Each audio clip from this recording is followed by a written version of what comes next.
2024 को लेकर अपना मेगा प्लान तैयार कर लिया के, और इसी को लेकर चर्चा हम लगातार कर रहे हैं। हमारे साथ मेहमान भी लगातार बने हुए हैं। राजेश जी का रुख कर लेते हैं सीधे।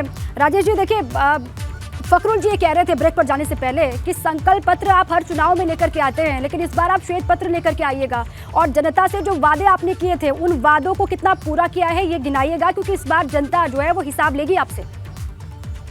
देखिए, फखरुल जी को मैं बताना चाहता हूँ, ये चुनाव गली मोहल्ले का चुनाव नहीं है, न प्रधान चुना जाएगा न एमएलए।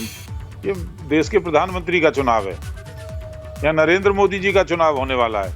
जनता नरेंद्र मोदी जी को पसंद करती है कि नहीं करती, ये तय होने वाला है। अखिलेश यादव इस देश के प्रधानमंत्री बनने वाले नहीं है कभी जीवन में, और इस चुनाव में तो कोई मतलब ही नहीं है। और मैं कहना चाहता हूँ कि 2019 में जो चुनाव हुआ, 2019 में जो इन्होंने गठबंधन किया आरएलडी के साथ, बहुजन समाज पार्टी के साथ, उससे बड़ा गठबंधन अब उत्तर प्रदेश की राजनीति में नहीं हो सकता। हमने इसके बाद भी इनको पराजित किया है, उसके बाद भी 66 सीटें हमने जीतने का काम किया है। तो लेकिन इस बार विपक्ष की जो तैयारी है राजेश जी, उसको आप किस तरीके से देख रहे हैं?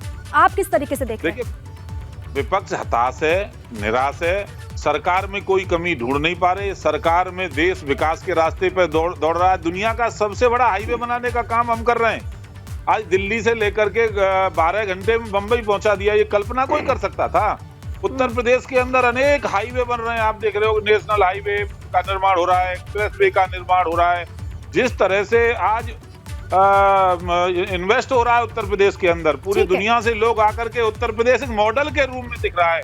तो मेरा पूरा विश्वास है कि 80 की 80 सीटें लोकसभा की। ठीक है फखरुल जी, आप जवाब भी दीजिएगा। ठीक है राजेश जी, ठीक है फखरुल जी, आप जवाब भी दीजिएगा। और मेरा सवाल एक ये है कि आपके लिए तो चुनौती और कड़ी और बड़ी होती जा रही है। ये जो सत्ता तक पहुंचने का आपका सफर है वो लंबा ही होता जा रहा है सर। आप समझ रहे हैं कि जहां पर हारी भी सीटें नहीं, बल्कि जहां पर जीती है बीजेपी ने सीटें 2019 में, वहां पर भी उनकी नजर है, वहां पे और वो स्थिति को मजबूत करने के लिए अपने मंत्रियों को उतार रहे हैं। फखरुल जी देखिए, भारतीय जनता पार्टी के पास जब जनता के सवालों का जवाब नहीं होता है तो इधर उधर की बात करते हैं कि ये देश के प्रधानमंत्री जी का चुनाव है, गली मोहल्ले का चुनाव नहीं है। अरे साहब, ये गली मोहल्ले के लोग ही, ये पंचायत के लोग ही ये चुनाव में वोट डालने का काम करेंगे, ये अपना जनप्रतिनिधि चुनने का काम करेंगे। और ये लोकतंत्र है, यहाँ प्रधानमंत्री का चुनाव नहीं होता है। यहाँ पे विधायक का, सांसद का, पंचायत का और पार्षदी का चुनाव होता है, वो चुना जाता है, उसके बाद प्रधानमंत्री का चुनाव होता है। इस देश में कोई प्रधानमंत्री का चुनाव डायरेक्ट नहीं होता है। पहली बात तो आप ये बात समझ लीजिए। दूसरी बात ये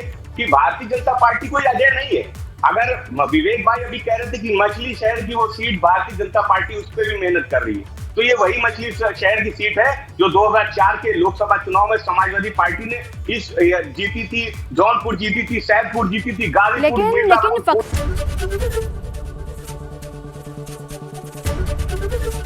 एबीपी गंगा, खबर आपकी, जुबान आपकी।